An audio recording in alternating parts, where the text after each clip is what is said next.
How's it going, folks? It's the 28th of November and it's finally rained. We got 117 mil overnight. It absolutely hammered down. It started probably as I was leaving yesterday, and as I watched it on the radar, it just hung over Moffatdale and Gomerri for hours. So we are extremely grateful for the rain that we have had, and I guess it signifies also the start of us grazing our green feed for this year. So the growing season has started. So yesterday I bought them up from the winter stockpile.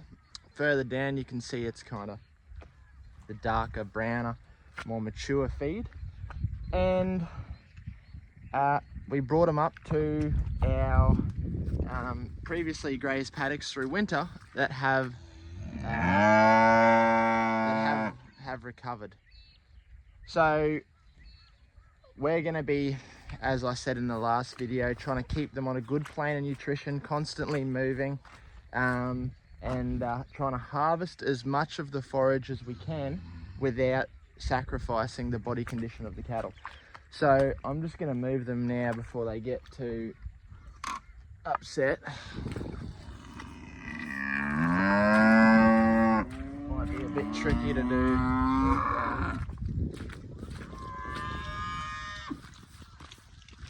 What?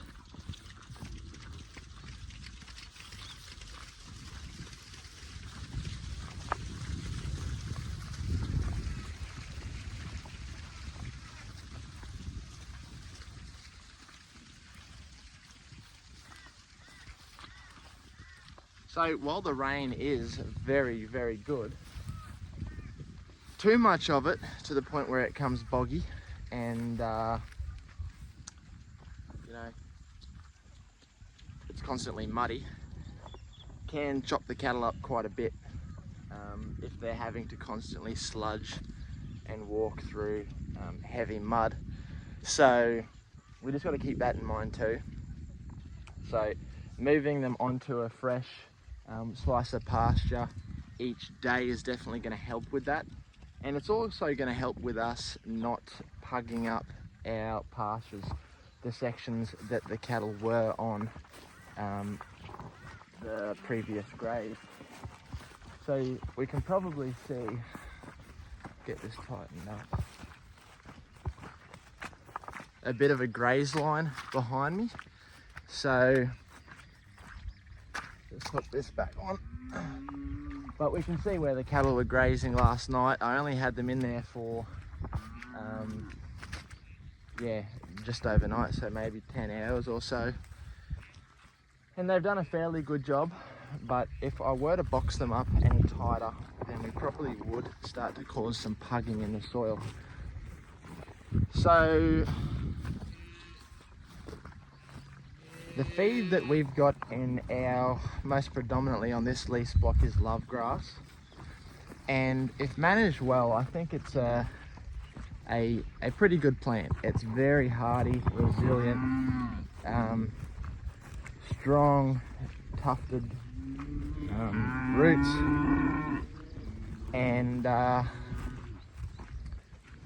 we like to keep it slashed. So last summer, I think I did a video when we were laying that poly pipe, I came and slashed this paddock, and if you keep it short, it can be, you'll get tender leafy pasture that has a higher leaf to stem ratio, which is what we want. We want a lot of leaf. We don't want too much stem, because the stem is relatively indigestible. But yeah, it's going to be a really good feed for us over summer if we can keep it in this state. There is a bit of Rhodes grass and bluegrass throughout. So the Rhodes grass is probably the more desirable species of the two, and but it's not as hardy, and you'll see it you'll see it struggle when it gets a bit dry, whereas the love grass is pretty renowned for being a hardy perennial grass. So yeah, we're just trying to keep the cattle in good body condition as we get closer to joining. They're definitely picking up since we've had this rain over the last couple of weeks. But this 117 mil is really going to kickstart the growing season. And so I'm really glad that we left that stockpile. I was in two minds about, do I leave it and come and start grazing our green growing season feed, or do I wait till we get a bit more rain? Because my thinking was I don't want to hit this too early and then, you know, have finished it and then have to head back to that stockpile. But now I'm going to try and get hire a mulcher and head over and mulch those winter stockpile paddocks so that they are ready to go for summer. And then from there we can decide which is our most degraded paddock and which 50% of the farm we want to stockpile next year, because the area that we stockpile does the most benefit for soil health. It does the most healing. So if you each year select your most degraded portion of your farm, stockpile that, let it get really deep vigorous roots and pump down all of those photosynthates and that liquid carbon over summer, and you'll notice a huge difference when you graze it off in winter and then you come back to graze it the following summer.